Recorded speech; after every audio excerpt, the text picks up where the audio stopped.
आवाज येतो. तू पाहिजे ना दाखवायचं. व्हिडिओ दाखवायची.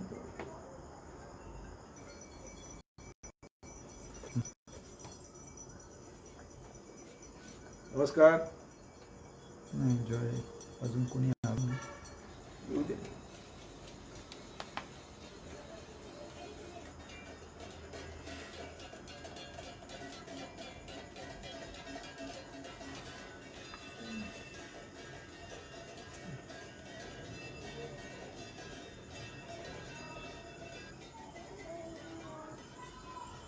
त्यांना सांगा तुम्ही जॉईन व्हा, 2 मिनिटात मी चालू करू. काय सगळे जॉईन झाले, सुरू करायचं.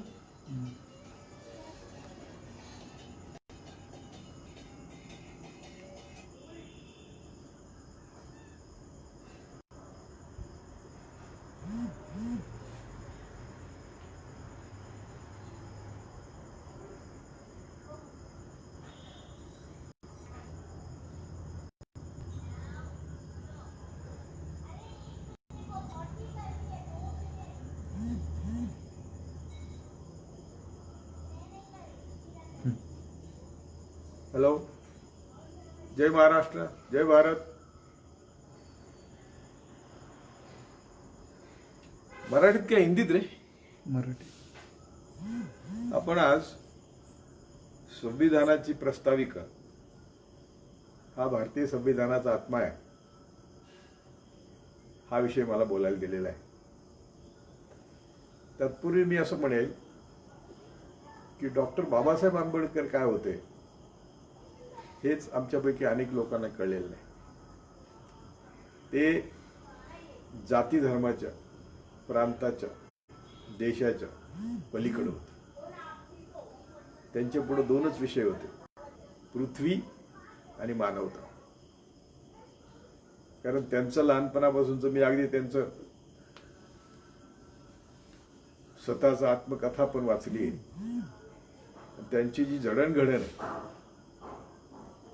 ती पहिल्यापासून एक एक्स्ट्रा ऑर्डिनरी वेगळी जडणघडण आहे. आणि जेव्हा ते सयाजीराव महाराजांकडे गेले आणि नंतर त्यांना अमेरिकेत जायला मिळालं, विषय कुठले निवडले? ते डॉक्टर होऊ शकत होते, इंजिनियर होऊ शकत होते, परंतु त्यांनी अर्थशास्त्र निवडलं, लॉ निवडलं, पाण्याचे प्रश्न निवडले, जमिनीचे प्रश्न निवडले, रुपया निवडला. म्हणजे आमच्या मानव जातीला दररोजच्या जीवन जगण्यामध्ये अर्थशास्त्राची फार मोठी गरज असते. त्यामुळे त्यांनी अर्थशास्त्र, राजकारण, लॉ असे विषय निवडले. आणि संविधान, तुम्हाला इतिहास सगळ्यांना माहिती आहे की ते काही सुखासुखी संविधान समितीत गेलेले नाहीत, पण त्यांच्या एका भाषणाने संविधान समितीला त्यांचा अभिमान वाटला की कुठल्या परिस्थितीत बाबासाहेब संविधानात असावेत, संविधान समितीत असावेत. अगोदर ज्यांनी संविधानात त्यांना येऊच नाही असा प्रयत्न केला, त्यांनीच त्यांना घेतलं आणि त्यांच्यासाठी एक जागा रिकामी करून ती निवडणूक लढवून, बाकी सगळा इतिहास आपण सांगण्याची गरज नाही. आणि ज्यांनी त्यांच्यावर एवढं प्रेम करून त्यांना संविधान समितीत घेतलं आणि तिचा ड्राफ्टिंग कमिटीचं अध्यक्ष केलं, ते त्यांनी सार्थक केलं, त्याचं सार्थक केलं. कारण त्यांना दिसलं त्या भाषणातून की हा जागतिक कीर्तीचा विद्वान आहे, याच्या पुढं जात, भाषा, प्रांत, देश हा विषय नाहीत, मानवजात हा विषय आहे. आणि आमच्या देशाला अशाच संविधानाची गरज होती, जे संविधान जगामध्ये अशा प्रकारे संविधान झालेलं नाही आणि आता होणार पण नाही. आणि आपलं सुद्धा संविधान किती धोक्यात आहे आपण बघतो. आत्ताच जस्टिस जोसेफचं मी कॉमेंट वाचत होतो की प्रजातंत्र चालवणाऱ्या, लोकशाही चालवणाऱ्या ज्या संस्था आहेत, महत्वाच्या कळीच्या संस्था आहेत, त्या संस्थांना संविधान ची रक्षा करण्यासाठी जे पाठीचा कणा लागतो तोच नाही. ते असं म्हणतात की बहुमताच्या बाजूने न्यायालयाने त्यांचा बहुमताचा दबाव लक्षात घेऊन निर्णय देणे म्हणजे संविधानाची धज्जी उडवण्यासारखंच आहे संविधानाच्या तत्वांचा. आणि म्हणून बाबासाहेबांनी बघा, प्रस्तावना फारच महत्वाची आहे की भारताची म्हणजे संविधानाची सुरुवात काय असावी याच्यावर सुद्धा डिबेट झालेलं आहे. आणि ते डिबेटमध्ये काय म्हटले की आर्यवर्त भारत किंवा ओम गणेशाय नमा किंवा ओम शंकर, कुठल्या नावाने सुरुवात करायची संविधानाची याच्यावर चर्चा झाली. आणि देशाचं नाव काय असावं याच्यावर चर्चा झाली. त्याच्यावर मतदान झालं आणि बाबासाहेबांनी भारत या नावाला पहिल्यांदा समितीची मंजुरी मिळवली. भारत ते हा फार मोठा त्याचा अर्थ आहे.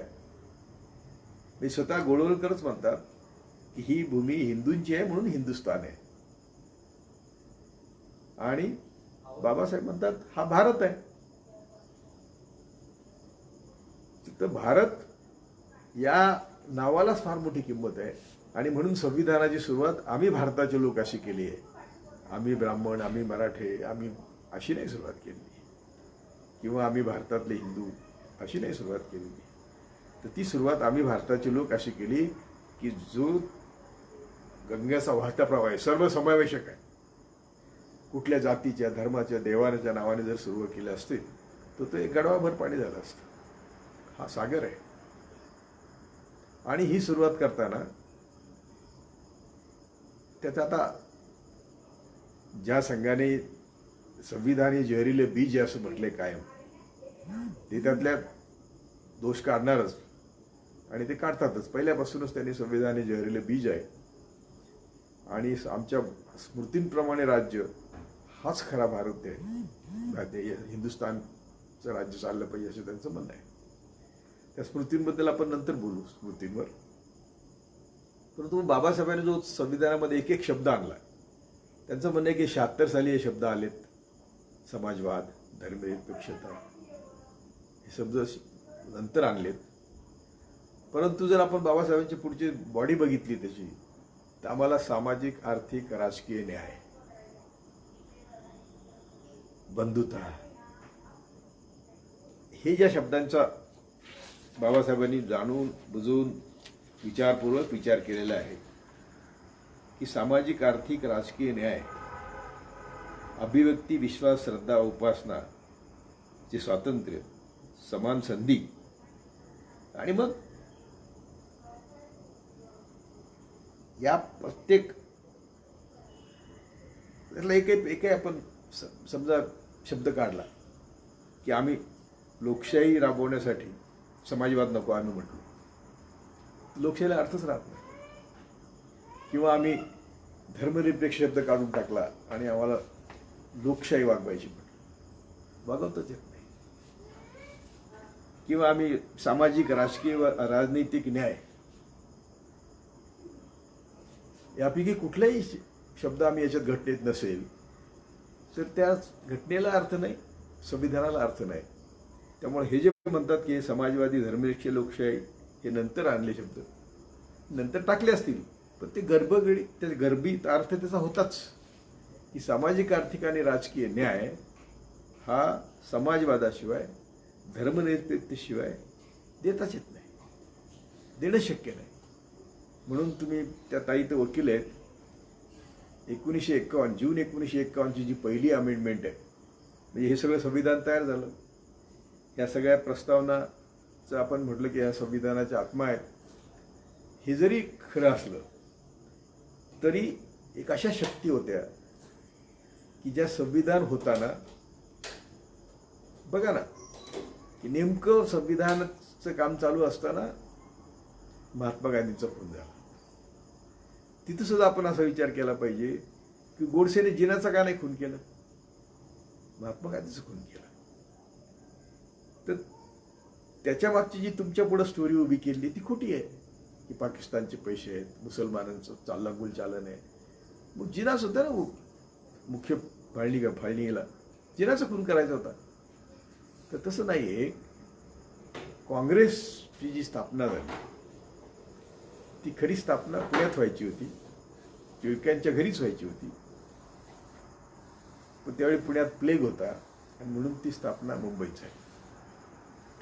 आणि त्याच्यात ती काँग्रेस महात्मा गांधीचा उदय होईल, राजकारणात उदय होईपर्यंत ती काँग्रेस फक्त टिळक वाड्यात होती, म्हणजे केसरी वाड्यात होती. तो खरा गायकवाड वाडा, त्याचा इतिहास फार वेगळा आहे. परंतु महात्मा गांधीने व्यवहारी होते, त्यांच्या दोषावर आज बोलण्याचा विषय नाही आहे. परंतु काँग्रेसची चळवळ किंवा स्वातंत्र्याची चळवळ ही खेड्यापाड्यात नेली आणि बहुजनांकडे त्यामुळे ऑटोमॅटिक नेतृत्व गेलं. म्हणजे देशाच्या 2-3 हजार वर्षाच्या इतिहासात आर्यभटांशिवाय नेतृत्व कोणाकडे नव्हतंच. या नेतृत्वाला धक्का देऊन महात्मा गांधींनी जेव्हा ते नेतृत्व बहुजनांकडे नेलं, जगन फडणवीस नावाच्या ग्रस्ताने, म्हणजे ज्यांच्यात ते त्यांच्यातच होते, त्यांनी पुस्तक लिहिले महात्म्याची अखेर. आणि बाकी पण पुष्कळ पुरावे आहेत की महात्मा गांधीच्या खुनाचा प्रयत्न, म्हणजे महात्मा गांधी यांची दुश्मनी 1920 सालापासून. म्हणजे हेगडेवार बाहेर का गेले, तर हेगडेवार काँग्रेसमध्ये असून बाहेर गेले कारण आर्यभटांच्या नेतृत्वाला धक्का बसतो म्हटल्याबरोबर त्यांनी काँग्रेस सोडली आणि स्वतंत्र RSS स्थापन केली. या सगळ्याचा इतिहास जर आपण बघितला, म्हणजे युद्ध बघितली, हे सगळं बघितलं, तर या धर्माच्या नावानेच जगाचं जितकं नुकसान दुसरं कशानेच झालेलं नाही आणि आजही तेच चालू आहे. त्यामुळं संविधानाच्या वेळी महात्मा गांधीच्या खुनामुळं बाबासाहेबांना विरोध करणारे बिळात होते, नाहीतर फरार होते, लपलेले होते. आणि म्हणून बाबासाहेबांना संविधान लिहायला अवकाश मिळाला. संविधान समितीमध्ये काही ऑल सेड अँड डन असे लोक होते की जे घटना, म्हणजे ड्राफ्टिंग कमिटीमध्ये असूनही ते येऊ शकले नाहीत आणि बाबासाहेबांनी एकट्याने घटना लिहिली, हे घटना समितीने मान्य केलं. ते कोणाचं त्याच्यात चर्चा करण्याचं कारण नाही. तेव्हा हा बाबासाहेबांनी निवडलेला प्रत्येक शब्द आहे, हा विचारपूर्वक निवडलेला शब्द आहे. ते असं म्हटले होते की, म्हणजे याच्यापेक्षा त्यांची वेगळी घटना आहे, त्याच्याबद्दल मी पहिला उल्लेख 6 डिसेंबर 1985 साली केला होता औरंगाबादला, की बाबासाहेबांची जी घटना आहे तिच्यातून बाबासाहेबांना सामाजिक, आर्थिक, राजकीय न्याय द्यायला अडथळा निर्माण झालेला आहे. कारण बाबासाहेबांची मूळ घटना वेगळी होती. ती स्टेट्स अँड मायनॉरिटीज, त्याशी व्हॉल्यूम आले नव्हते, छोटंसं पुस्तक बाजारात विकत मिळत होतं आणि ते पुस्तक माझ्याकडे होतं. त्यातली थीम काय होती की सगळ्या समाजाचं आर्थिक नियोजन मला आजच मूलभूत हक्काद्वारे सोडवायचं असं बाबासाहेब म्हणत होते. कारण तुमच्या येणाऱ्या ज्या संसद आहेत त्या संसद मनीवादी आणि मनुवाद्यांची बटीक असती आणि त्यांच्यावर मी माझ्या, म्हणजे टोटल श्रमिकांचं आर्थिक नियोजन त्यांच्यावर मी सोडू इच्छित नाही. ते आर्थिक नियोजन जर त्यांच्यावर सोडायचं नसेल तर काय बाबासाहेबांची आयडिया होती की बाबासाहेब म्हणत होते की अन्न, वस्त्र, निवारा, आरोग्य आणि शिक्षण. लक्षात ठेवा, अन्न, वस्त्र, निवारा, आरोग्य अशा 5 गोष्टी ज्या आहेत, ज्या 5 गोष्टी आम्हाला मानव म्हणून आम्हाला त्या मिळाल्याच पाहिजेत. त्या जर मिळायच्या असतील, त्याच्यात जर आमचं शोषण व्हायचं नसेल, तर त्यासाठी लागणाऱ्या सर्व वस्तू आम्हाला ना नफा ना तोटा बेसिसवर मिळाल्या पाहिजे. बाकीचं आपण राष्ट्रीयकरण वगैरे जमिनीचं, बाकीच्या गोष्टी आपण नंतर बोलू. म्हणजे मानव जातीला ज्या गोष्टीतून त्याची पिळवणूक होते, ज्यांना त्याने अनुभव झाला लहानपणापासून घेतला, तर त्या पिळवणुकीतून संविधानाचा मुख्य आत्मा जो या प्रस्तावनेचा असेल किंवा संविधानाचा असेल, तो शोषणमुक्त समाज निर्मितीचा आहे. आणि शोषणमुक्त समाज निर्मिती करायची असेल तर कुठं शोषण होतं? मी म्हणत असतो की जगामध्ये मनीवादी आहेत आणि पुंजीवादी, आणि आपल्या देशामध्ये ब्राह्मणवादी आणि पुंजीवादी हे 2 आपले शत्रू आहेत. हे बाबासाहेबांनी 35, 36, 38च्या दरम्यान सांगितलं होतं, कामगार युनियनमध्ये बोलले होते. आणि आज तेच झालं की ज्यांना आम्ही आता ब्राह्मण्यवादी म्हणून फार आमच्यावर खुनाची वेळ आली म्हणून आम्ही मनुवादी म्हणतो आणि मनीवादी, या दोन आमचे शत्रू आहेत. त्यांच्यातून आम्हाला त्यांच्या शोषणातून मुक्ती हा संविधानाचा प्रस्तावनेचा उद्देश. आणि म्हणून जेव्हा संविधान ची अंमलबजावणी 26 जानेवारी 1950ला झाली. तर जून 51 पर्यंत आमच्यासाठी जे बाबासाहेबांनी कायदे संविधानात केलेत, मग ते आरक्षण असेल, जमीनदारी अबॉलिशन असेल, तर त्या कायद्यांना छेद देणाऱ्या देशभर कोर्टाचे निकाल लागू लागले. फंडामेंटल राईट्स त्यांनी घेतले आणि फंडामेंटल राईट घेतलं, मग डिस्क्रिमिनेशन नको, मग संपत्तीचा अधिकार आहे, मग जमीनदारी नको. तेव्हा नेहरू म्हटले की अरे माझा तो उद्देश, ते रशियात जाऊन आले ते 1929 साली आणि ते प्रभावी होते त्या विचाराने. ते म्हणले माझा तो उद्देश या देशातील या ज्या तबक्याला कधीच बरोबरीचा दर्जा मिळाला नाही, तो त्या तबक्याला बरोबरीचा दर्जा द्यायचा आहे. आणि हे तर सगळे कोर्ट आडवे आले. तेव्हा त्या कोर्टांचा अडथळा लक्षात घेता जून 1951ची संविधानाची पहिली अमेंडमेंट आहे, ज्याच्यावर आता नवीन एक पुस्तक आलंय, 16 स्टॉर्मी डेज म्हणून एक पुस्तक आता माझ्याकडे आहे. आणि त्याच्यात मुख्य उद्देश होता की ह्या ज्या सोशल वेलफेअरच्या कायदे आहेत, जे 14, 15, 16 आणि मूलभूत हक्कात अन्न, वस्त्र, निवारा, आरोग्य, शिक्षण, अभिव्यक्ती स्वातंत्र्य याला धक्का लागता कामा नये म्हणून बाबासाहेबांना त्या घटनेत तरतूद करावी लागली. आणि हे जे विषय आहेत, सामाजिक, आर्थिक, राजकीय समतेचे विषय, हे विषय बाबासाहेबांनी कोर्टाच्या अखत्यारीतून काढले आणि शेड्यूल 9 करून त्याच्यामध्ये हे सगळे हे कायदे टाकले. म्हणून आपण नेहमी आमच्याकडे चर्चा व्हायची की तिकडे 70% आरक्षण आहे, इकडे 80% आरक्षण आहे, मग महाराष्ट्रातच का नाही. तर त्यावेळी त्या राज्यांनी या या शेड्यूल 9चा फायदा घेतला आणि आपल्या सगळ्या जातींना आरक्षण दिलं. ते महाराष्ट्रात यायला उशीर लागला, परंतु याला धक्का लागतोय म्हटल्याबरोबर बाबासाहेबांनी आणि नेहरूंनी 51ची अमेंडमेंट आणली. आता आपण जर बघितलं की जेव्हा बाबासाहेबांना संपूर्ण मानवजातीचंच कल्याण करायचं होतं, म्हणून तुम्ही हा जो स्टेट्स अँड मायनॉरिटीमधला सिद्धांत आहे की आमचं आर्थिक दृष्ट्या कोणी शोषण करता कामा नये आणि येणाऱ्या संसदेवर मी ते सोडू इच्छित नाही, ते आजच संविधानात असलं पाहिजे.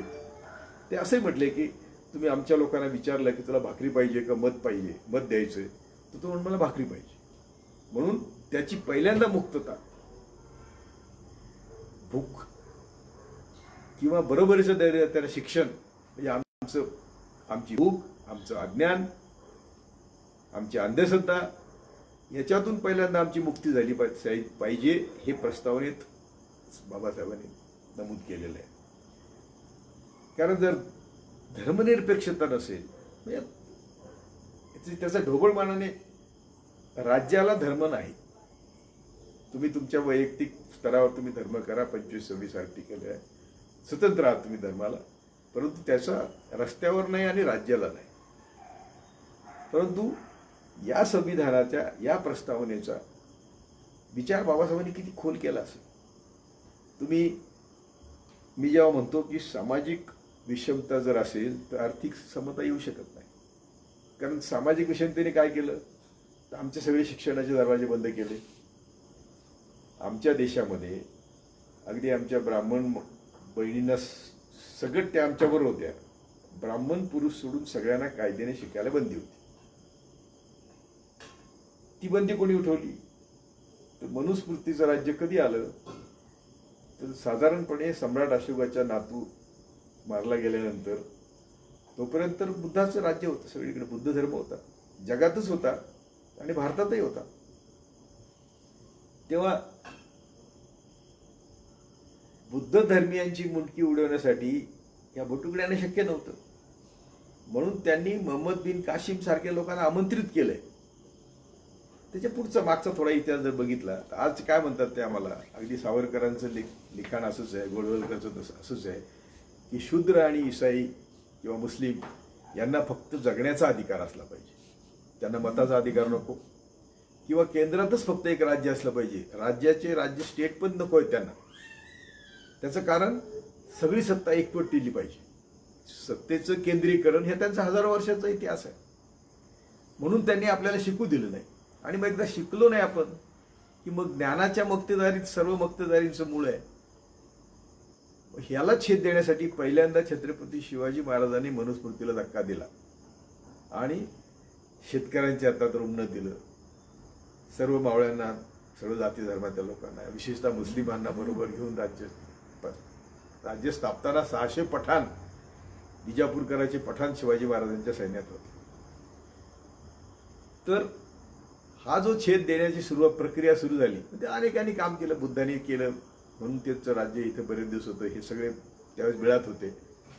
मोहम्मद बिन काशिम आल्यानंतर बुद्ध धर्मियांची मुंडकी उडवण्यासाठी 100 दिनारची देणगी होती. एक मुंडकं उडवा, झाडाला लटकून दाखवा, 100 दिनार घ्या.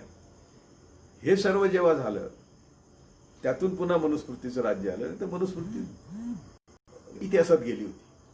परंतु बाबासाहेब असं म्हणतात की मनुस्मृती कधीच इतिहासात जात नाही, आजही गेलेली नाही आणि ती दिवसेंदिवस स्ट्रॉंग होत चालली. त्याचं आता 2014 मे नंतर आपण बघतोय की मनुस्मृतीचंच राज्य आहे.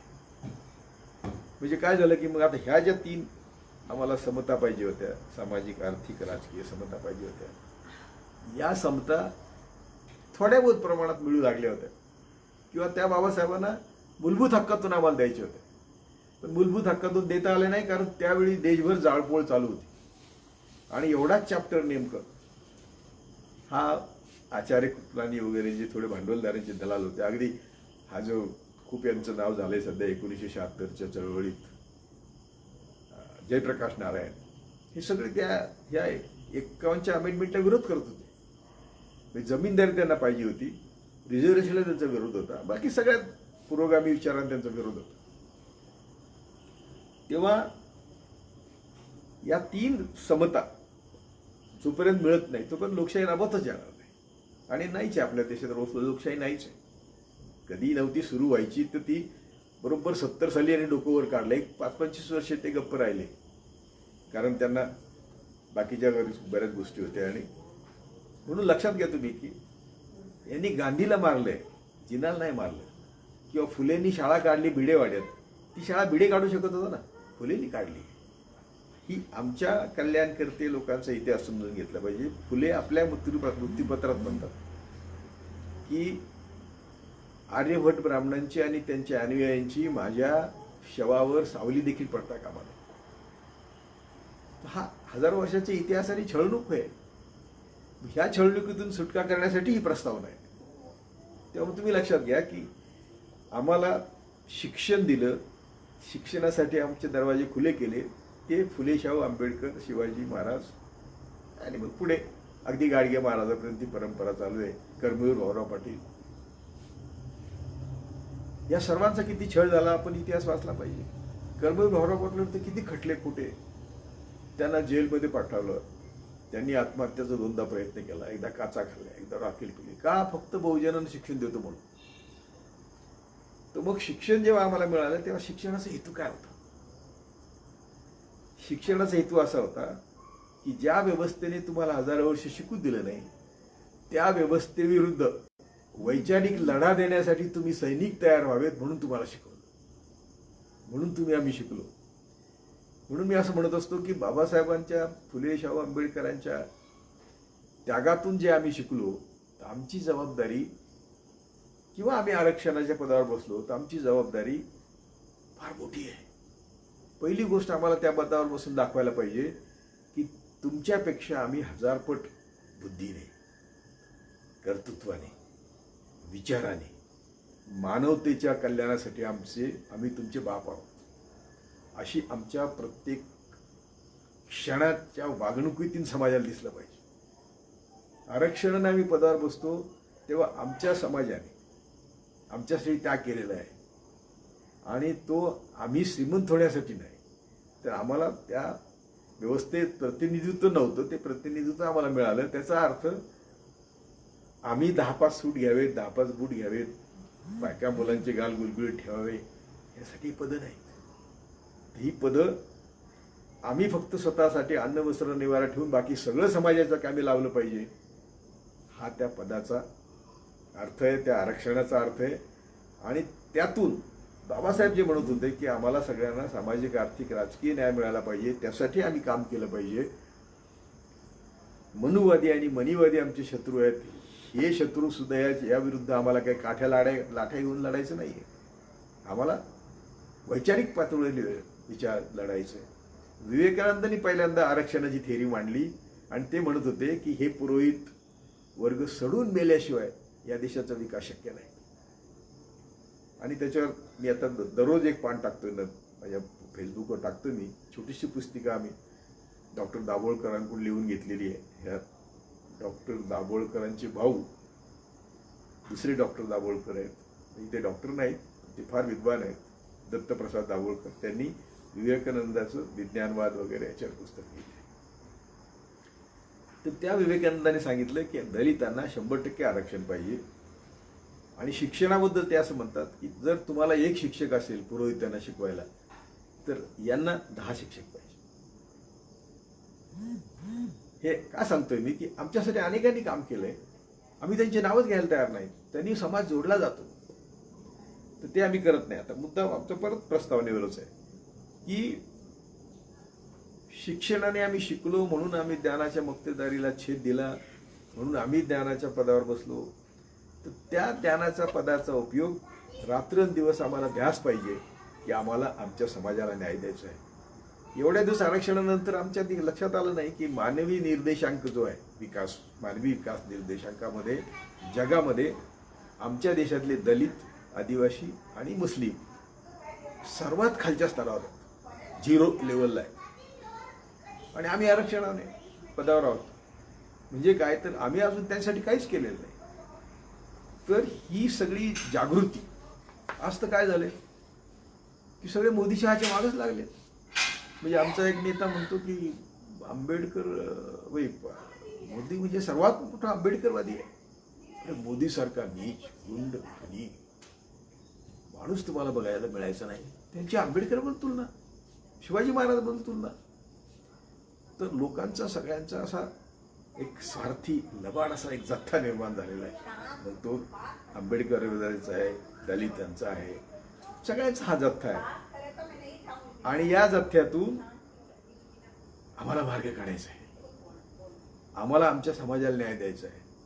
हा जेव्हा न्याय द्यायचा तेव्हा प्रस्तावनेचं, मी तुम्हाला माहिती नाही की हे सरकार आल्याबरोबर प्रस्तावना ताबडतोब शाळेत लावा म्हणून आमच्या शिक्षण मंत्र्याला फोन केला, त्यांच्या मित्राला फोन केला, ग्रामविकास मंत्री मुश्रीफांना. राजकारणात कोणी कोणाला असं कबूल करत नाही. कोळशी पाटलांनी सांगितलं आम्ही प्रस्तावना लावली, पण हे पहिल्या दिवशी काम केलं मी आणि प्रस्तावना आता लावली शाळेत. पण तिचा अर्थ समजून सांगितला पाहिजे की सामाजिक विषमता आणि हे कसे गुंतागुंतीचे प्रश्न आहेत. आज पराकुटीची आर्थिक विषमता आहे. सगळे जे आता हजारो लोक, कोट्यवधी लोक हजारो किलोमीटर पायी चालले, भुकेलेले, बिना पाण्याचे, करोना बाधित, आमच्या कित्येक माता भगिनींची रस्त्यावर बाळंतपणं झाली. त्या मूल तसंच काढून हातात घेऊन चालल्या 150-150 किलोमीटर. आणि कुठल्याच लोकशाही संस्थेला ज्या सगळ्या कळीच्या पदावर नेहमीच कोण बसलेलं असतं, तर ही संघी मंडळी बसलेली असतात, जहरीली सापासारखी बसलेली असतात.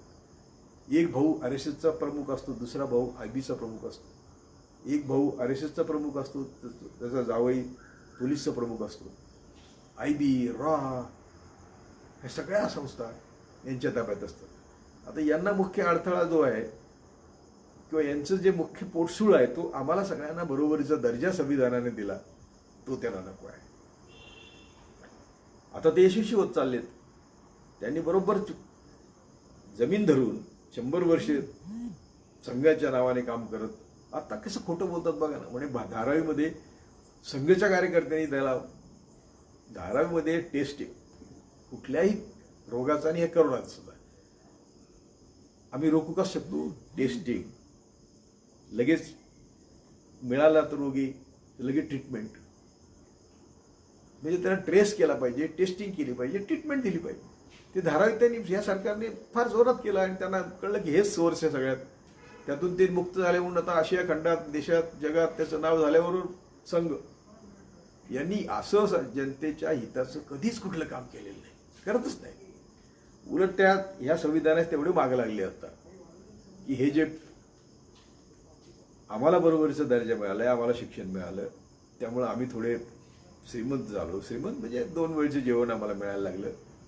यातच त्यांचा पोटशूळ आहे. तुम्ही जर संघाचे म्हणजे टिळकापासून टिळक, सावरकर आणि गोळवलकर जर वाचले तर ते असं म्हणतात की तुम्हाला फक्त जगण्याचा अधिकार पाहिजे, तुम्हाला या बाकीच्या अधिकाराची गरज नाही, मतात सुद्धा अधिकार तुम्हाला नको आहेत.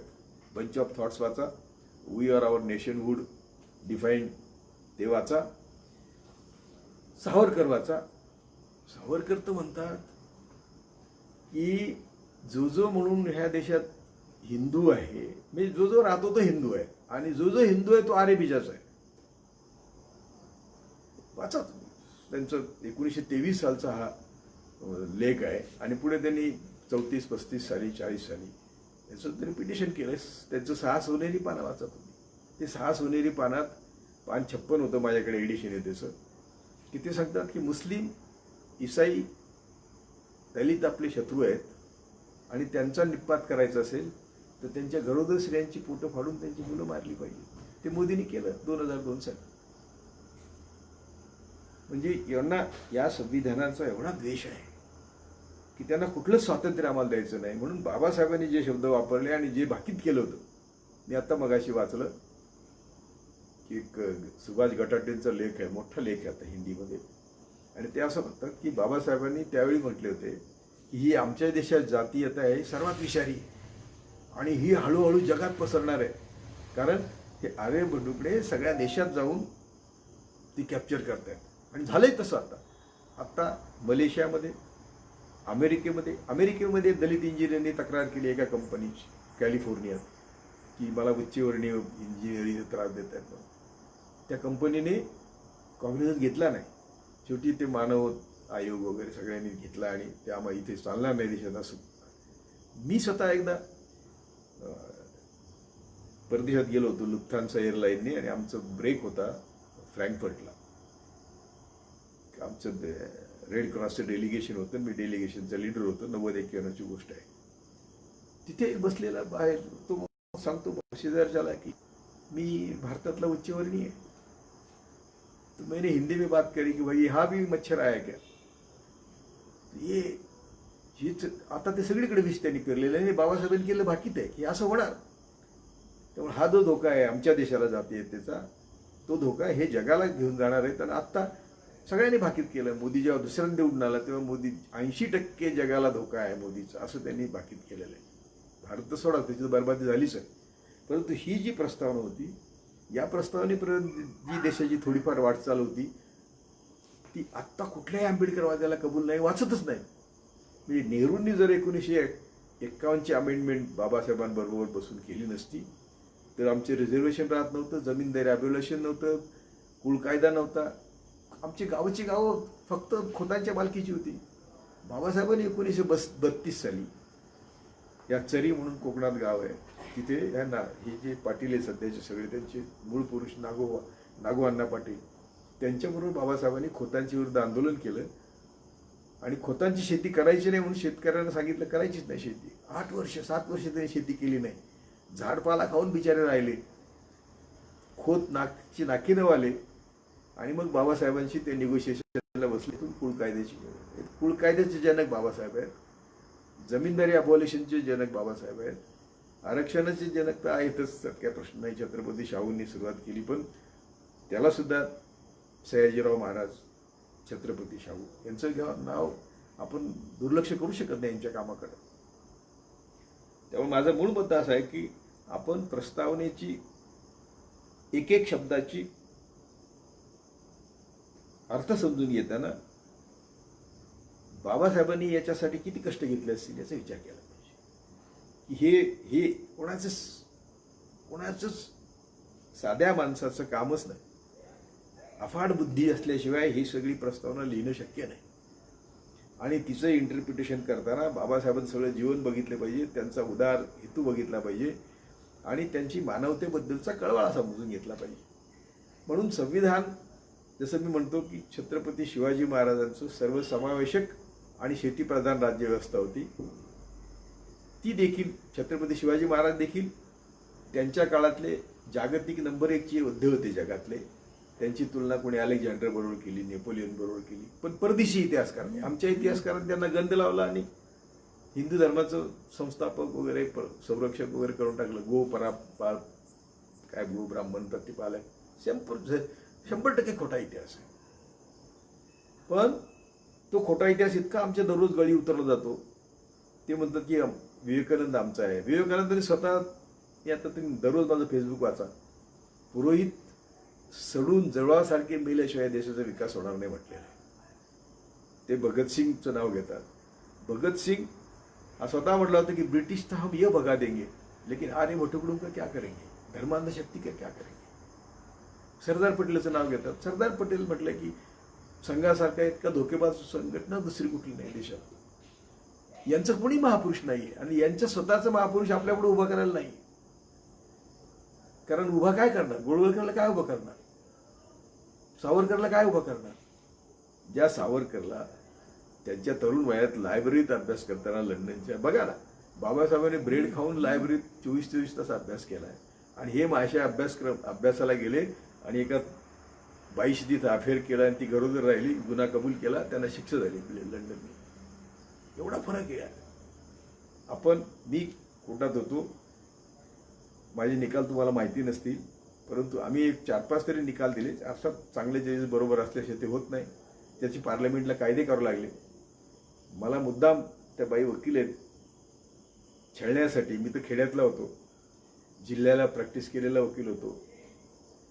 माझं सोशल वर्क भगवतीने या बाकीच्याने समजून घेतलं म्हणून डायरेक्ट मला डिस्ट्रिक्टमधून हायकोर्ट जज केलं. तर ॲडमिनिस्ट्रेशन त्यांचं होतं. मला छळण्यासाठी मला त्यांनी स्वतंत्र बसवलं, single, never in the history. पण त्या पहिल्या दिवशी मी 2 निकाल दिले, त्याचे दोन्हींचे कायदे आले, अमेंडमेंट आल्या, इन्कम टॅक्सच्या आणि फॉरेस्टच्या. आपल्यालाच आपलं सांगावं लागतं. माझे मित्र होते निळू भाऊ खाडीलकर, ते स्वतःला अग्रलेखाचा बादशाह लिहायचे. बोलले भाऊ का भाऊ असं करतात? काय करणार? म्हणजे आपली डावी विचारसरणी आपल्याला कोण मान्यता देणार? आपणच आपली मान्यता करून घेतली पाहिजे. मुद्दा परत आपला संविधानाचा आहे की हे सगळं आपण, बाबासाहेबांचं संविधान होतं, बाबासाहेबांचा, फुलेशाह आंबेडकरचा त्याग होता म्हणून आपण पदावर गेलो. तेव्हा आमच्या पदावर बसणाऱ्यांना एका मिनिटाला अशी जाण पाहिजे की आम्हाला काय करायचं.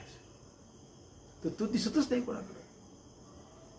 आणि जेव्हा आपण, आता तुम्ही विचार करा की देश हा संकटात आहे आणि गडकरी विरुद्ध आपले नागपूरला 18 कॅन्डिडेट उभे होते, निवडून यायला उभे होते. काय बाबासाहेबांनी सांगितलं होतं की आमचं राजकारण हे पासंगाचं राजकारण आहे. पासंग म्हणजे काय कळतं ना, एखादं माप झिजलं त्याला थोडं पॅकिंग लावतं. पण तो पासंग असा वापरला पाहिजे की देशाला संकटातून बाहेर काढलं पाहिजे. देशाला संकटातून बाहेर काढायचं असलं पाहिजे तर आम्ही सर्वांनी मिळून असा दबाव गट निर्माण केला पाहिजे आणि अशा शक्तीबरोबर गेलं पाहिजे की जी या धर्मांध शक्तीला विरोध करेल. तर म्हणून मी उल्लेख करत होतो की नेहरूंची ती अमेंडमेंट, इंदिरा गांधीची तुम्ही सगळी भाषणं बघा, अमेरिकेतली, रशियातली, माझ्याकडे सगळे भाषणं आहेत. त्या म्हणतात की मला तुमच्या बरोबरी करायची नाही मोठ्या देशांशी, मला आय एम नॉट इंटरेस्टेड. मला माझ्या देशातला असा एक समाज आहे की ज्याला बरोबरीचा तबका द्यायचा, दर्जा द्यायचा आहे आणि त्यासाठी माझं काम आहे. आणि म्हणून मी तुमच्या कुठल्याही मोठ्या राज्यांच्याशी भांडायला मी आलेलं नाही आणि मला तुमच्याशी कॉम्पिटिशन करायची नाही. त्या समाजाला मला तबका द्यायचा आहे, हे त्या तबक्याला मला न्याय द्यायचा आहे. शेवटचे त्यांचं भाषण आहे 15 ऑगस्ट 84. त्या म्हणतात की भारत म्हणजे काय?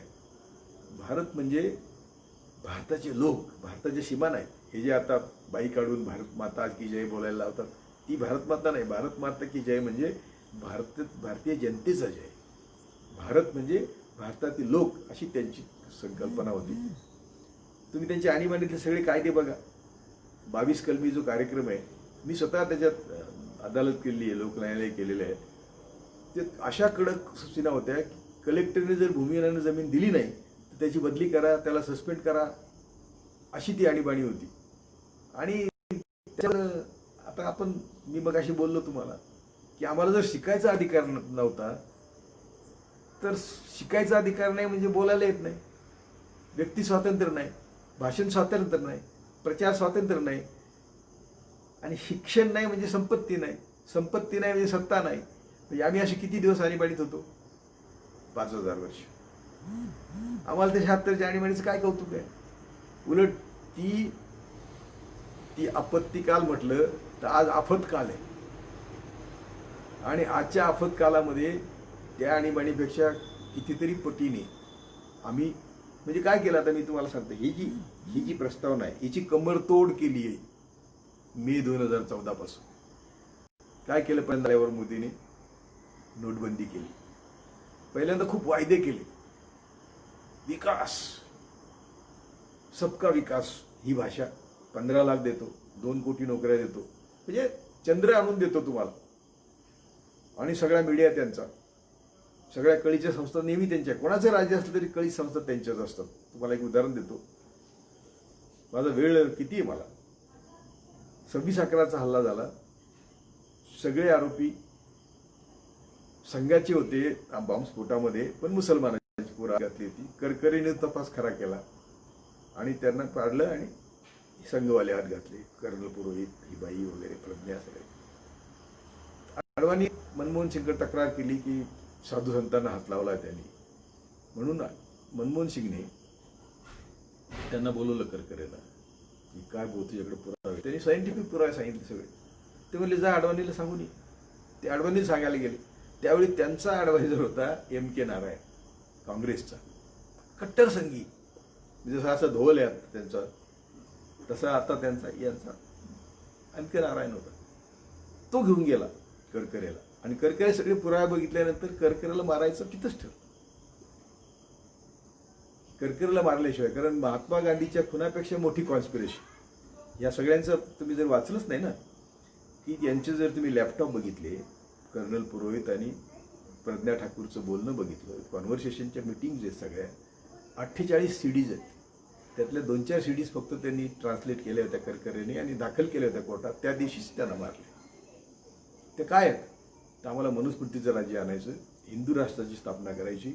ते याच्याशी बोललेले आहेत, इस्रायलशी बोललेले आहेत, नेपाळशी बोललेले आहेत, शस्त्रास्त्र मिळवलेली आहेत, आणि मुस्लिम करार काय त्या दोघांचा, पुरोहितचा आणि प्रज्ञाचा, की तुम्ही RDX द्यायचं पुरोहितने. तो मिलिटरीत होता, मिलिटरीचं इंटेलिजन्स होतं त्याचं, तिथून तो यांच्याकडे इंटेलिजन्सच्या नावाने आला.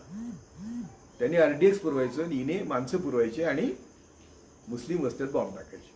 मी प्रत्येक मुस्लिम वस्तीत बॉम्ब टाकल्यावर मी म्हणायचं, जसं आपल्या भीमा कोरेगावमध्ये त्यांनी सांगितलं दलितांनी दलितांवर हल्ला केला. म्हणजे खोटं करायचं त्याला सुद्धा काही सीमा असते ना. दलितांवर कसा हल्ला करते? त्यात भिडे मोठे खरे आरोपी होते, सोडून दिले, आणि जे आत्ता बिचारे वाहत आहेत ते मरण्याच्या पंथावर आहेत. कुठलीही संस्था त्यांच्याबरोबर कुठल्याही सहानुभूतीने बघायला तयार नाही. आम्ही दररोज ट्विट करतोय की सगळ्या संस्था काय मेलत काय, त्यांचे हात कुठे गेले. बघा तुम्ही माझे ट्विट ते वाईट आहेत की, म्हणून मी नेहमी म्हणतो की माझा एक पाय घरी एक पाय जेलमध्ये, आणि जेलमध्ये हे माझं एन्काउंटर करणार. कारण यांनी आत्ता सगळे जे सोहराबुद्दीन वगैरे होते ना, इशरत जहाँ वगैरे जे गुजरातमध्ये एन्काउंटर आहेत, ते सगळे लोक यांच्या कस्टडीत होते, रस्त्यावर नेऊन फक्त मारले. तसं त्यांनी जेलमध्ये लोकांना सांगितलं, इनमेटला, याला मारून टाकतो, आम्ही सगळं बघतो, तो मारून टाकतात. ती लगेच मारतात लोक, बाहेरच येत नाही काय. इतकी भयानक अवस्था आहे. तर मुद्दा काय होता पहिला माझा, की ही प्रस्तावनेने जे आम्हाला आर्थिक अधिकार दिले ते मोदीने आल्या नोटबंदी करून प्रत्येकाचे आमच्या खिशातले पैसे काढले. माझे 1-1 लाखाचे मोर्चे आहेत. कोणाचे आहेत? भूमिहीनांचे आहेत, हे दलित, आदिवासी, मच्छीमारांचे मोर्चे आमचे, दलितांचे मोर्चे आहेत, आदिवासी, भूमिहीनांचा माझा एक मोर्चा फक्त पुण्याच्या कलेक्टर कचेरीवर होता. त्या एका दिवसात आम्ही 90,000 फॉर्म भरले होते. म्हणजे सभेतले 1 लाख लोक होते. आणि आम्ही त्या जमिनी त्यांना ताब्यात दिल्या. कलेक्टरला सांगितलं की जमिनी आम्ही निवडलेल्या आहेत, तुम्ही जर अलॉट केलं नाही तर आम्ही ताबा घेणार आहे. कलेक्टरने अलॉट केलं नाही, आम्ही ताबा घेतला आणि लोक शेती करतायत. पुष्कळ मिलिटरी आली, सगळे आले, आमचे लोक डटशे राहतात, जेलमध्ये जातात, परत येत आहेत, शेती चालू आहे. मुद्दा असा आहे की तुमची हे सगळे लोक आमच्या आंदोलनात 1-1 लाखा संख्येने यायचे. आत्ता ही कमरतोड केल्यामुळं त्याच्यानंतर नोटबंदीच्या विरुद्धच मोर्चा घेतला मी, एक साधा जुन्नरला, जिथे 25,000 लोक यायचे तिथं 5,000 सुद्धा लोक आले नाही.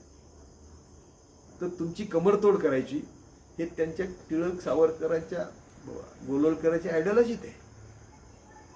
पुढे त्यांनी जीएसटी बसवली. जीएसटी सगळ्यांना काय वाटतं की श्रीमंतावर बसवली, गाढवपणा आहे.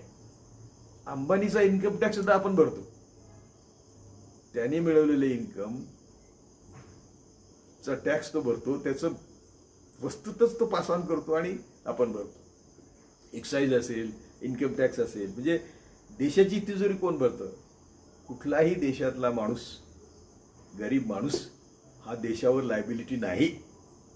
कारण तोच त्यांची संपत्ती निर्माण करतो, तोच त्यांची बांधकामं करतो, तोच जे सकाळपासून संध्याकाळपर्यंत खातो त्याच्यावर टॅक्स देतो. त्यामुळे सरकारची तिजोरी 80% तिजोरी, मी नेहमी दाखवतो तसं माझ्याकडे थर्मास आहे, वरचं लाल टोप आहे तेवढं श्रीमंताचा टॅक्स येतो, तोही आपणच भरलेला असतो आणि बाकी आपले सगळे पैसे जमा होतात. तर जीएसटी वाढवली, नोटबंदी केली आणि आता तर करोना केला. जावडेकर स्वतः सांगतो की मोदी नोव्हेंबरपासून कॅबिनेटमध्ये बोलत होते की करोनाचा फार मोठा धोका आहे. म्हणजे नोव्हेंबर, डिसेंबर, जानेवारी, फेब्रुवारी, मार्च 5-6 महिने मोदी गप्प बसला आणि 22 मार्चला सांगतो की आता थाळ्या वाजवा आणि टाळ्या वाजवा. मी तो व्हिडिओ टाकला, आता मी दाखवतो तुम्हाला, पण आता मला कमी बोलायला वेळच कमी मिळतो. किती तास बोलणार मी तरी? किती वेळ झाला रे? 2 तास. तर त्यामुळं लॉकडाऊन करायचं होतं. त्या दिवशी आमच्याकडे 100 सुद्धा लोक बाधित नव्हते. 100 आणि 5-6 लोक मेले होते.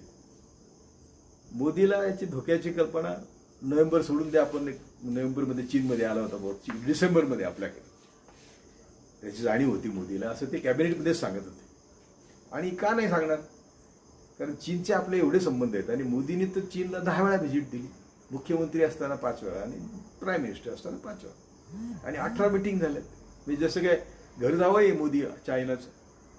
अशा अवस्थेमध्ये मोदीला चायनामध्ये करोनाचं भयंकर चालू आहे त्या वुहानमध्ये, आणि ते आमचे सगळे हिंदू व्यापारी दररोज जातात त्यात. आपण जसं इथं मॉलमध्ये जात तसे लोक सगळे तिकडे जातात. ही कल्पना होती. गप्प बसला, ट्रम्प आणला, मध्ये सरकार पाडलं, पार्लमेंट चालू दिलं, काही कायदे करायचे होते ते केले आणि all of a sudden without notice lockdown केलं. आता काल परवा डिक्लेअर केलं की आता पुढचे 10 दिवस लॉकडाऊन आहे, 2-4 दिवस आम्हाला दिले सगळ्यांना खरेदी करायला, हे करा. हे सुद्धा नाही केलं. वास्तविक जर हे आमचे कल्याण करते असते तर हे जे कोट्यावधी दलित, आदिवासी, मुस्लिम रस्त्याने पायी चालले, यांना सगळ्यांनी वॉर्निंग दिली असती की येणारा काळ फार भयंकर आहे, तुम्ही ताबडतोब, आम्ही ट्रेनची व्यवस्था केली, तुम्ही घरोघर जा. सगळे लोक घरी गेले असते. त्यांनी तोपर्यंत ते करोनाबाधित नव्हते, त्यांनी गावातही करोना नेला नसता. तसं नव्हतं करायचं मोदीला करोनाने लोक मारायचीच. म्हणून त्यांचा व्हिडिओ हा जो आता नाचा अभिताभ गेलाय ना हॉस्पिटलमध्ये, त्याच्यात बरा व्हा म्हणून सगळे बसले. काय आमची मेंटॅलिटी बघा ना. तुझ्याला एका श्वासाचे पण पैसे घेतो, जसं सचिन तेंडुलकर एका बॉलाचे पैसे घ्यायचे, त्याला भारतरत्न. आणि हा याच्यासाठी लोक पूजा करतात की याला बरं लागावं. तो थाळ्या वाजवून तो ज्या कंपन्यांच्या मालाची जाहिरात करतो ती माती असते, पण अभिताभ जाहिरात करतो म्हणून लोक गळी पडतात. म्हणजे हा जाहिरात करून त्यांच्याकडून कोटी रुपये घेतो आणि आम्हाला माती विकतो. अशा लोकांना प्रतिष्ठा येते. खरं म्हणजे सध्याच्या सरकारला मी म्हटलं की संपूर्ण रेशन, आम्ही पिवळ्या रेशन कार्डचे लाखाचे मोर्चे घेतले, आम्हाला सगळे प्रश्न माहिती आहेत. आम्हाला ऑनररी तुम्ही रेशनच्या डिस्ट्रीब्युशनमध्ये आम्हाला संधी द्या. नाही दिली. म्हणजे असेच म्हणतात सगळे म्हणे, मला नाही म्हटले पण, किंवा कुठल्याही संस्था, एखादी ऑनररी संस्था आहे जिच्यात 1-1.5 लाख रुपये पगार आहेत, समजा ती सारथी आहे, ती कुणब्यांसाठी, मराठ्यांसाठी काढलेली आहे. त्यात कुणब्यांच्या, मराठ्यांच्या घराघरात जाऊन, जसं आंबेडकरवादी सध्या जागृत आहेत, पण आंबेडकरांच्या अपेक्षेप्रमाणे काम केलेलं नाही अजून, पण तरी ठीक आहे. त्यांच्यामुळे आज भारतात मोर्चे होत आहेत, आंदोलन होत आहेत. माणूस म्हणून एक आम्ही रस्त्यावर आल्याशिवाय संसदमध्ये जे आवारा लोक आहेत त्यांना चाप कसा बसणार? तर त्यासाठी अनेक प्रकारचे शिक्षण करावं लागेल समाजाचं. ते प्रबोधन करायच्यासाठी सारथी संस्था असताना तिथे 1.5-2 लाख रुपये पगाराचे लोक बसवतात. आणि जे रिटायर झालेले म्हणजे ज्यांचे ढेपाळलेले आहेत त्यांना बसवायचं आणि पुन्हा जे काही चालायचं ते चालतं. असं सगळीकडे बार्टीमध्ये आपण बघितलंच. माझा मुद्दा वेगळा आहे की तुम्हाला आर्थिकदृष्ट्या सक्षम होऊ द्यायचं नाही. एकदा तुम्ही आर्थिकदृष्ट्या सक्षम झाले नाही की सामाजिक, आता सोशल डिस्टन्स शब्द वापरला. पहिल्या दिवशीच म्हटलं, बघा माझ्या फेसबुकवर मी म्हणले शारीरिक डिस्टन्स म्हणा ना, सोशल डिस्टन्सचा काय संबंध आहे. ते बरोबर शब्द निवडून निवडतात. जसे बाबासाहेबांनी संविधानात एक शब्द निवडला तसा हे दररोज एक शब्द निवडतात आणि टाळ्या थाळ्या वाजून करोना जाणार नाही. उदाहरण काय दिलं की महाभारत ची लढाई आपण 18 दिवसात जिंकली. एक तर महाभारत काही इतिहास नाही. खुद्द सावरकर म्हणतात की या देशाचा इतिहास फक्त बुद्धापासूनच लिहिता येतो, मागचा इतिहास लिहिताच येत नाही. आणि याचा काय काळ नाही कुठला. महाभारताची लढाई आपण 18 दिवसात जिंकली, करोना आपण 21 दिवसात जिंकू. आणि म्हणून तुम्ही ठाळ्या वाजवा, टाळ्या वाजवा, विमानाने पुष्पवृष्टी करा. अरे काही शरम वाटते का तुम्हाला? हे मुद्दाम का करतात माहिती का? या सगळ्या संविधानाची धज्जा उडवायची. आणि हे सगळे जे टाळ्या थाळ्या वाजवणारे आता हॉस्पिटलमध्ये ऍडमिट आहेत सगळे, यांना काही माहिती नाही की वैज्ञानिक दृष्टी याच्यात नाहीये, तर्क नाहीये, आरोग्याचेच. म्हणजे मोदी जेव्हा डॉक्टरांच्या पुढे भाषण करतो आणि सांगतो की कर्णाच्या रूपाने आमची टेस्ट ट्यूब बेबी होती, गणपतीच्या रूपाने आमच्याकडे प्लास्टिक सर्जरी होती, आणि लोक फिदी डॉक्टर असतात, त्यांना शरम नाही वाटत की त्यांनी मोदीला विचारलं पाहिजे. कोणीच मोदीला प्रश्न विचारत नाही. ना न्यायसंस्था विचारते, ना ब्युरोक्रेसी विचारते, ना विद्वान विचारतायत, आणि जे कोणी आपल्यासारखे विचारतायत ते जे मध्ये आहेत. त्यामुळे मोदीला प्रश्न न विचारल्यामुळं तो चायनाच्या बाजूला खोटं बोलतो की कोई अंदर आया नाही, किसी का कुछ हिम्मत नाही. आणि ते चायनाने बंकर बांधलेत, 8 किलोमीटरने आलेत, सगळं जग बघतंय, सॅटेलाइटवर बघतंय, आणि मोदी एकटाच म्हणतो की कोई आया नाही अंदर. मी तर म्हणतो की हे सगळ्या याच्यात मिली बघत असते यांची. हे सगळे आतंकवाद्यांचे तुम्ही व्हिडिओ टाकलेले आहेत, आणि या मुसलमानांच्या पोरांना जबरदस्तीने आतंकवादी करतात. ते संघी जबरदस्तीने त्यांच्या डोंगरात टेर टाकून त्यांच्यावर छेड करतात. त्याचे व्हिडिओ आहेत सगळे माझ्याकडे, आता मी दाखवलेले, फेसबुकवर टाकलेले. हे आतंकवादी सुद्धा आपल्याला आतून अभ्यास केला पाहिजे की खरे आतंकवादी कोण तयार करतायत, कुठून येत आहेत. आता अफजल गुरु डॉक्टर पोरगा, तो होता आतंकवादी. त्यांनी सरेंडर झाला आणि चांगलं जीवन जगायचं म्हणून तो आला. तर पोलिसांनी त्याला कायम ब्लॅकमेल केला. हा जो परवा सिंग पुलवामाला पकडला, तो 2 अतिरेकी घेऊन चालला होता, त्याला पूर्वी पण पकडलेला आहे. त्यानेच पूर्वी पार्लमेंटवर हल्ला करण्यासाठी अतिरेकी पाठवले. ते या त्या डॉक्टर पोराकडे ठेवले. कोण तो, आता मी नाव घेतलं तर त्याच्याकडे ठेवले, आणि तिथून ती तिकडे गेले म्हणून त्याला पण फाशी झाली. तर हे सगळे आतंकवादी तयार करण्याची फॅक्टरी RSS कडे आहे. त्यांनीच ते बॉम्ब टाकले सगळीकडं. मशिदीवर बॉम्ब त्यांचेच, मुस्लिमांच्या वस्तीवर बॉम्ब त्यांचेच, आणि त्यांचे पदाधिकारी आहेत आरोपी, साधीच लोक नाही. बरं, आमच्या निरंजन टकले नावाचा मित्र पत्रकार आहे, शोध पत्रकार आहे. त्याने मालेगावच्या आसपासच्या सगळ्या हॉटेलमधली सगळी रजिस्टर बघितली आणि आरोपींचे नाव पहिल्या दिवशी दिले. हे सगळे कलासारंग, हे सगळे तिथे होते, मुक्कामाला राहिले. यांचं सांगितलं, त्याला बसून ठेवला दिवसभर त्या रघुवंशीने, कारण त्याला माहिती होतं खोटा तपास करायचा आहे म्हणून. आणि ज्या रघुवंशीकडून तपास करकरेला दिला, आणि करकरेला 26/11 ह्या हिंदुत्ववाद्यांनी मारलं, त्यानंतर तपास पुन्हा रघुवंशीकडे दिला. जे करकरेने केलं ते सगळं रघुवंशीने डिमॉलिश केलं. तुमच्यासाठी या देशामध्ये चांगलं काहीच उभं राहू शकत नाही. त्याचं कारण आम्ही सगळे संघटित होऊन यांच्यावर दबाव आणत नाही. आम्ही सगळे संघटित होऊन वैचारिक आम्हाला यांना विरोध करायचा आहे. आम्हाला लाठ्या काठ्या घ्यायच्या नाहीत. आम्हाला सगळे रस्ते माणसाने फुलून गेले पाहिजेत आणि कळलं पाहिजे जगाला की या देशामध्ये काय चाललंय. तसं व्हायला तयार नाही.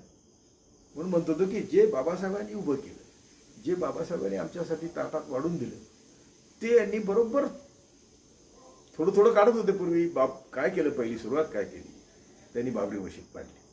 सुप्रीम कोर्टाची ऑर्डर होती की ढाच्याला हात लावायचा नाही. वाजपेयीचं भाषण काय आहे तिथे? 5 डिसेंबरचं भाषण आहे, ज्याला हे फार म्हणतात, फार सोबर आहे, भयंकर बदमाश होतं. 5 तारखेला त्यांनी भाषण केलं, 5 डिसेंबर 1992 रात्री, कि सुप्रीम कोर्ट की हम आभार मानते हैं कि उन्होंने हमें कार सेवा की परमिशन दी है. ढाच्याची गोष्टच नाही बोलला बरं का. ढाचा गिराना नहीं है ये बोललाच नाही. लेकिन कार सेवा कैसी करेंगे? यहाँ तो नोकीले पत्थर है, डोम है, तो ये समतल करना पड़ेगा. तो सगळे कारसेवक, लाखो कारसेवक टाळ्या. दिशा दिली, रात्री निघून आला. आणि दुसऱ्याची एक धक्का आवडते म्हणून अडवाणीवर सगळे ते बसले. ते लालूने बरोबर पार्लमेंटमध्ये भाषण केलं अडवाणीला की तुम्ही रथयात्रा काढून बाबरी मशीद पाडली, आप कभी प्राईम मिनिस्टर नाही होंगे. पण त्यांच्यापेक्षा वाईट प्राईम मिनिस्टर झाला, हे पुन्हा देशाचं दुर्दैव आहे ना. तर त्यांनी टेस्ट घेतली की आम्ही संविधानाला धज्जा उडवू शकतो, आम्ही सुप्रीम कोर्टाच्या ऑर्डरला फाट्यावर मारू शकतो, आम्ही कानून व्यवस्थेला फाट्यावर मारू शकतो. हे त्यांनी टेस्ट केलं 92 साली. मग ते पुढे मोदीने केलं, मग ते पुढे दररोज होत राहिलं. यांच्या दंगली, सगळ्या दंगलीचे रिपोर्ट आहेत की जवळजवळ प्रत्येक दंगल RSS सुरू केली. 1984ची शिरकांडाची सुरुवातच RSSची. 50 आरोपी त्यांचे आहेत. काँग्रेस पण बोलत नाही तसं. काय मला कळतच नाही की इतका दबाव आहे. आपल्यासारखे दंगे का बोलतात? तर काय आपल्या त्यांच्याकडे फायली नाहीत. ते आपल्या घरात आले ईडी घेऊन तर ते ईडीची वेडी होऊन जाईल. राहिलं काय आपला जीवच आहे. तर मला समाजासाठी जीव द्यायला आवडेल, मला काही फरक पडत नाही. म्हणून आता आपण लक्षात घेतलं पाहिजे, या प्रस्तावनेचा घरोघर प्रचार प्रसार, अंडरस्टँडिंग त्याच्यावर प्रत्येकाने लिहिलं पाहिजे की बघा आमची परिस्थिती अशी होती की आम्हाला सगळे अधिकार आमचे काढून घेतलेले होते, म्हणून प्रस्तावनेने आम्हाला सगळे अधिकार दिले. आम्हाला सामाजिक, आर्थिक, राजकीय न्याय देण्याची भाषा जी केली त्या भाषेचा अर्थ समजून सांगितला पाहिजे. म्हणून बंधुता, याच्यापैकी कुठलंही एक काढून घेतलं तर बंधुता राहत नाही, एकात्मता राहत नाही. आणि तेच झालं आता. कसली राष्ट्राची एकात्मता आहे, कसली बंधुता आहे? तुम्ही आम्हाला 15-20 कोटी लोकांना रस्त्याने हजारो किलोमीटर पायी चालवला होता आणि मग सांगतात बघा शब्द काढला नाही मोदीने तोपर्यंत, सुप्रीम कोर्टाने काढला नाही. हायकोर्ट जजेस काही रडायला लागले, मद्रास इकडचे हायकोर्ट जजेस म्हणले आमको रोना आ रहा है. तोवर सुप्रीम कोर्ट म्हणत होतं आमचा काय संबंध आहे, सरकार बघून घेईल. म्हणजे एवढ्या चांगल्या पदावर बसलेली आमची मंडळी, एवढे सगळे पॉवर्स, म्हणजे सुप्रीम कोर्टाचे पॉवर्स तर जगातल्या कुठल्याही सुप्रीम कोर्टाला नाहीत, हायकोर्टाचे पॉवर जगातल्या कुठल्याही हायकोर्टाला नाहीत. एवढे पॉवर आम्हाला आहेत. आणि आमच्या अपॉइंटमेंटची सिक्रेसी आहे. त्यांच्याकडे तरी त्याची क्रॉस होते अगोदर, जज अमेरिकेत क्रॉस होते जजची, लाईव्ह टीव्हीवर क्रॉस होते की तू मोलकरणीला त्रास दिलास, इथपासून ते त्याला प्रश्न विचारले. इथं काहीच नाही. मग एवढ्या चांगल्या पदावर बसल्यानंतर यांनी, म्हणजे आता ते आत्ताच मी वाचत होतो की संविधानचं मूल्य आणि रक्षण करण्याची ताकद किंवा पाठीचा कणा नसलेल्या सगळ्या संस्था आणि माणसं बसलेली आहेत सत्य संस्थेवर, पदावर. आणि त्यामुळे संविधानाची धज्जा दररोज उडवली जाते. हे टाळ्या ठाळ्या काय होते? हे महाभारताचे उदाहरण देऊन करोना 21 दिवसात जाईल सांगणं काय होतं? वास्तविक लॉकडाऊनचा अर्थ असा होता की एखादी आई, लहान मुलं रडायला लागलं, भूक लागली की त्याला सांगते हे खेळण्याबरोबर खेळ, मी तुला जेवण करून आणते गरम गरम. तेव्हा मोदीने सांगायला पाहिजे होतं की हमारे पास किट्स नहीं है, PPE किट्स नहीं है, टेस्टिंग किट्स नहीं है, हमारे पास कोई नहीं, हॉस्पिटल बेड्स नहीं है, हॉस्पिटल्स नहीं है, हम तैयारी करने के लिए हमें समय चाहिए. ही वैज्ञानिक भाषा होती, ही संविधानिक भाषा होती. तो बोलता है की 21 दिन में हम कोरोना जगो कोरोना हे शिकवलं. आणि हे आता माझ्याकडे तुम्हाला वेळ असला ते बघा, ह्याचाच व्हिडिओ आहे. कोण रे? अमिताभ बच्चनचा चालय सगळीकडे व्हायरल झालंय ना, बघितलं असेल तुम्ही सगळ्यांनी ना. मी दाखवायची गरज नाही, परंतु हा व्हिडिओ दाखवून हे काय सांगतात लोकांना, हा काय आदेश देत आहेत हे बघ. याला तर मी नाचाच म्हणतो या.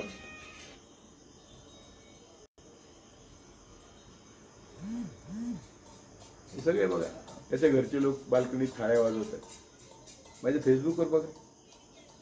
आणि तोच आता करोनाने ॲडमिट झाला. मग कसला तू टाळी वाजवलीस. तेव्हा आम्हाला आता खऱ्या अर्थाने बाबासाहेबांना समजून घेतलं पाहिजे. बाबासाहेबांच्या घटनेमागची भूमिका समजून घेतली पाहिजे. घटनेचा आत्मा प्रस्तावना समजून घेतली पाहिजे. आणि दररोजच्या जीवनात घटनेला कसं बुडवलं जातंय हे समाजाला सांगितलं पाहिजे. बाबासाहेबांनी वकिली निवडली, आम्ही सगळे वकील आहोत, आम्हाला सुद्धा ही संधी आहे, आम्ही ती करावी. आणि बाबासाहेबांचा मूळ हेतू मानवजातीला सुखी करण्याचा होता, ते लक्षात ठेवून बाबासाहेबांना भाषेमध्ये, प्रांतामध्ये, देशामध्ये अडकू नका. जागतिक स्तरावरचे विद्वान होते आणि त्यांनी जागतिक मानव जातीसाठी जे आमच्या संविधानात लिहून दिलंय की आमच्या मूलभूत गरजांसाठी कोणावर शोषण होता कामा नये, फार झालं. This is the best idea to keep human beings happy. जय भारत.